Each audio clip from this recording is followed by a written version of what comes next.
Olá, pessoal! Bora aprender matemática? Hoje iremos estudar o gráfico da função da forma a mais b vezes seno de 6x mais d e analisar o que esses quatro parâmetros a, b, c e d fazem com o gráfico da função seno. Eu fiz aqui o gráfico da função seno em pontilhado. Vamos analisar cada um dos parâmetros individualmente. Que alteração sofreu o gráfico da função seno, que é esse que está pontilhado, quando a gente considerou a função 1 mais seno de x? Ele subiu uma unidade. Se por acaso eu tivesse somado 2, teria subido 2 unidades. Quem seria, por exemplo, a imagem dessa nova função? 2 mais seno de x. Estaria compreendido entre 1 e 3, no intervalo de 1 a 3. Se eu tivesse somado 3, ia subir 3 unidades em relação ao gráfico da função seno. Se fosse 4, seria 4 e assim por diante. A mesma coisa se a gente tivesse considerado valores negativos, ou seja, subtraído. Se eu tivesse subtraído 1, ficaria 1 abaixo. Então, você consegue facilmente dizer quem é a imagem da nova função. Se tivesse subtraído 2, a mesma coisa. Subtraído 3 também. Subtraído 4 e por aí vai. Vamos agora entender o que vai fazer esse b. Digamos que a gente tivesse uma função g de x, que vai ser esse b, vezes a função seno. O que é que ele faz? Inicialmente, quando a gente considera a função seno de x, o b é 1. Mas o que aconteceria se o b fosse 2? Se fosse a função 2 seno de x? Qual a relação que existe entre a função original, que é essa pontilhada, e essa nova função, que está em vermelho?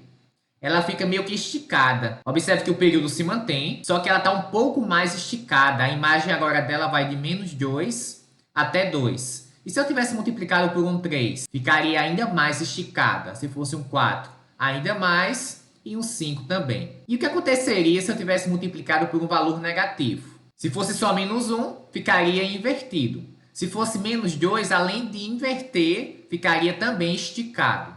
Fosse menos 3, ainda mais esticado, menos 4 também e menos 5. Vamos agora analisar o parâmetro C. Que diferença há entre o gráfico da função seno de x, que é esse pontilhado, e o gráfico da função seno de 2x? O que é que vocês percebem? Observe que o período ficou mais curto.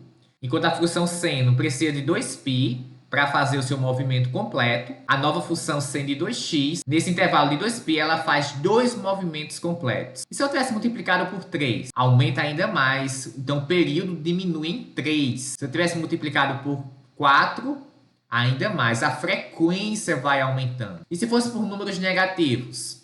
Seria algo semelhante. Só que aí a gente teria que inverter primeiro, nesse caso é o menos 1. Se fosse o menos 2, inverteria e faria o período diminuir por metade. Menos 3 inverte e o período agora fica dividido por 3. Se fosse menos 4, a mesma coisa. O período da nova função será 2π dividido pelo módulo de c. O que acontece quando eu somo algum valor aqui a x? Se eu somar 1, por exemplo, o que foi que aconteceu? O gráfico se deslocou uma unidade para a esquerda. Observe que um pontilhado é o gráfico da função seno, enquanto esse outro está um pouquinho deslocado. Se eu tivesse somado 2, teria se deslocado ainda mais para a esquerda. Se eu tivesse 3, ainda mais, e por aí vai. Se fosse valores negativos, aí havia o deslocamento, só que agora para a direita. Se deslocou para a direita um pouquinho, mais um pouquinho para a direita. Então, esse é o efeito que esses quatro parâmetros, A, B, C e D, causam no gráfico da função. Eu espero que tenha entendido. Se restar dúvida, deixe nos comentários. Nos vemos na próxima aula.